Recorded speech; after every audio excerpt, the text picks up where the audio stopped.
What's up, everybody? Cinephile Mike here. Today, I am joined by writer and director c.Craig to discuss his new animated short, ChikaBOOM, that recently made its world premiere at the Tribeca Film Festival. Blending hand-drawn animation, CG artistry, and innovative production techniques, ChikaBOOM follows aspiring young magician Chika Batstone, whose curiosity accidentally unleashes a chaotic, magical creature into the heart of the city I love, New York City. C. Craig, thank you so much for taking the time to chat with me today, and congrats on the film's premiere at Tribeca. Thank you so much, man. That intro made my day. So the film opens with this sense of wonder around magic and discovery, and you mentioned being inspired by the Sorcerer's Apprentice sequence from Fantasia, which is one of my historically favorite animated shorts of all time. What Yeah, absolutely. was it about that feeling of magic getting out of control that stayed with you and eventually became ChikaBOOM? Oh, I mean, I think it's the feeling inside of most people, if not all of us, that like we often want to run before we can walk, right? Like when you're very interested in a thing, you want to get to the top level of that thing instantly, right? Which tends to get us into a little bit of like antics and trouble. So I thought that was a great place to start from. And Chika is determined, to become that magician before she's really ready, like you said, to run, to jump before she Right. can run. So, what was most important to you when you were creating a young character who's ambitious enough to take risks but still remain relatable to the audience? I think the genuine want for the thing that you're doing, right? Like it if you're wanting to get to the higher level faster, but it doesn't feel real, right? People tend to like feel a type of way about a character like that. The prayer was that people instantly locked into Chika and be like, I like this child because she really, really wants this thing that she's at. She wants to be a magician. Her dad's a magician. She wants to be great. She just wants to be great right this second. And beneath all of this chaos that we have, Um, and Kaboom really is a little chaos Okay, demon. Love her, yeah. love her. At its heart, this is a story about a daughter trying to live up to someone he admires. So, how did you approach developing that relationship between Chica and her father so it remained central to the film and also included the magical chaos in such a truncated runtime?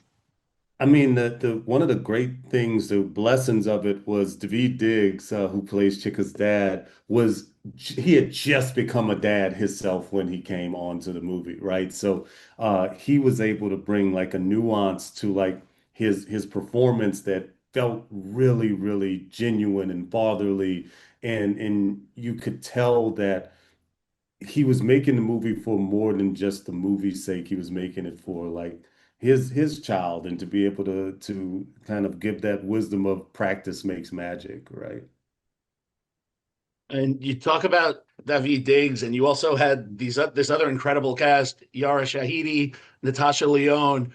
What were those performers bringing to the characters that made them the right fit for the story?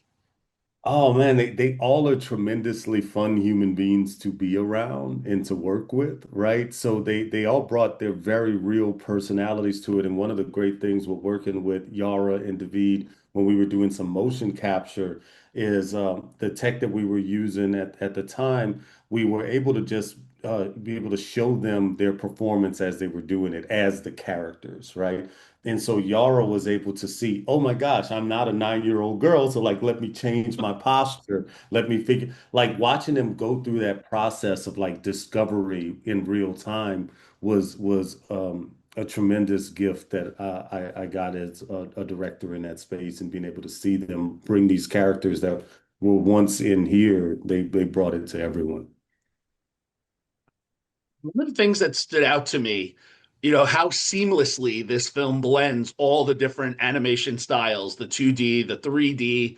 I'm curious, on that creative side, how did you decide what each style could contribute emotionally or visually to this world?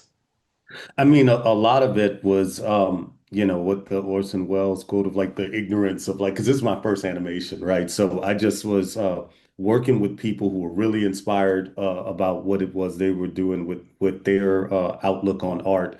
And so we just talked about like how do you properly capture this emotion, right? And what art style works best for it. And like when it came down to Kaboom, we wanted Kaboom to feel a little bit outside of Chika's world. Like, because we knew we wanted Chika's world to have a 2.5 to 3D type of feel, but we wanted Kaboom to feel almost like just a touch underneath photorealistic, right? And like so when this cloud mogwai like magical creature starts coming out, it feels like it belongs to a different world that's a bit outside of Chika's world. And so therefore, like obviously you wouldn't be able to control it because it's not from your world, right?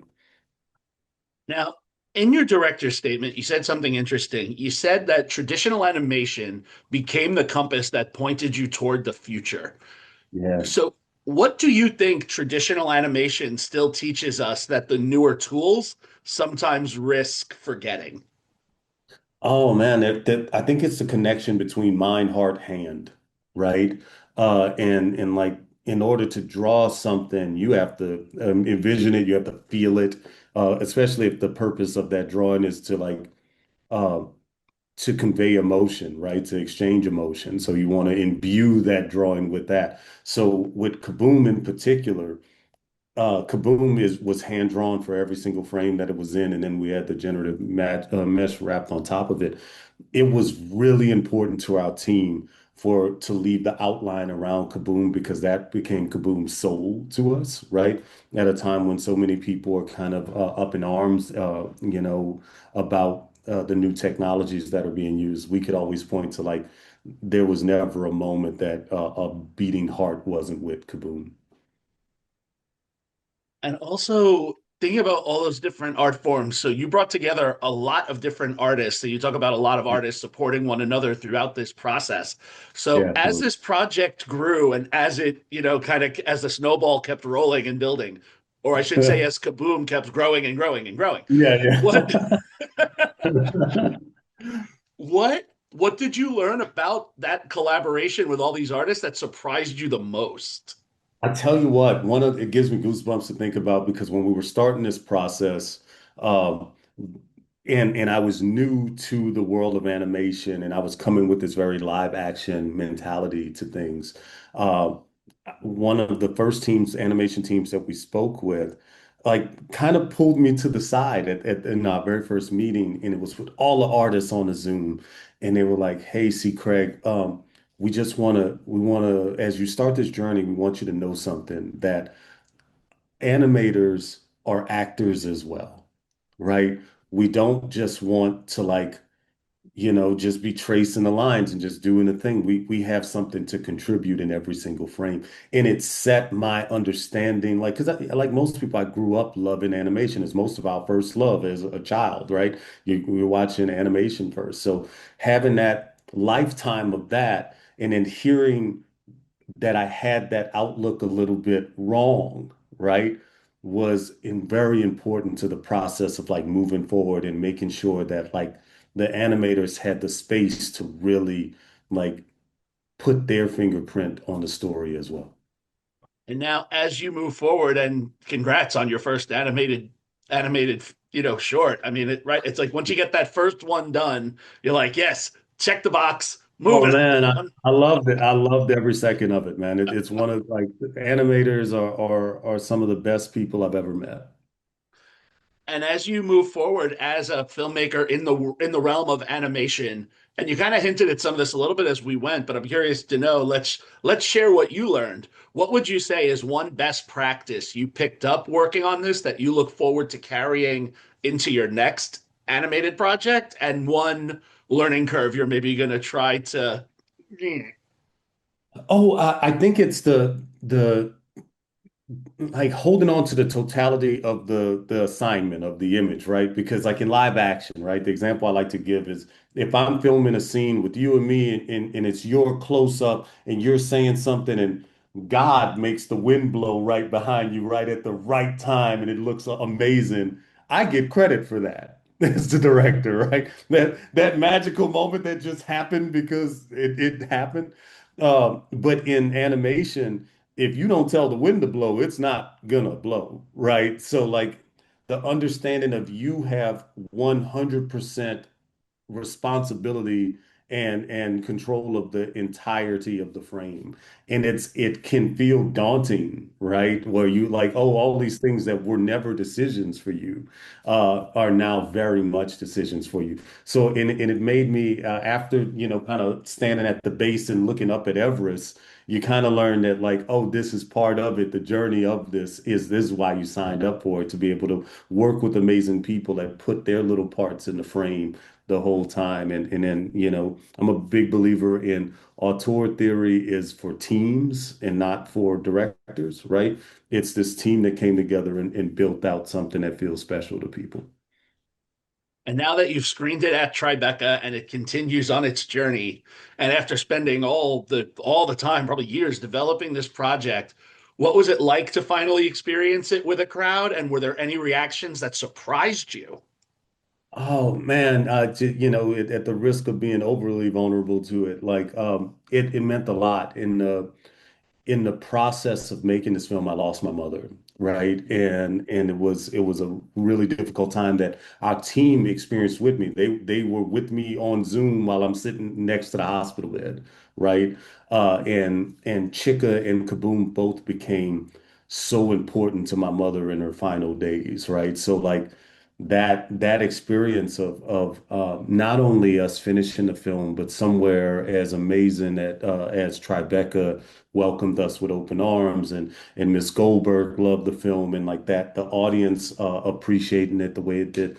I come into things with no expectations of like how it'll be received. I just know the love that was put into it, right? So the fact that it was received that well, it certainly hit me in a very emotional spot, because like Chika will always be fused with the memory of my mother for sure. Beautifully said. And one last question before I have to let you go. When audiences finish watching ChikaBOOM as it continues on its journey, what is something that you hope stays with them, either emotionally, creatively, or a conversation it sparks when they walk out of the theater? I mean, only two things. One was our team's outlook of that we wanted to make 9 minutes of joy, right? So hopefully we did that. And the other thing is like kind of, even if it's as subliminal can get, that we chase the magic that we love in life, right? No matter what. Well, c.Craig, thank you so much for taking the time to chat with me today. Look, ChikaBOOM, it's visually inventive. It's a heartfelt animated venture. I felt joy for 9 minutes. Um, Oh, and I will say, after I watched it, then I went on to my Disney Plus and I watched the Sorcerer's Apprentice sequence because let's I'm like, go. they got a Let's bookend.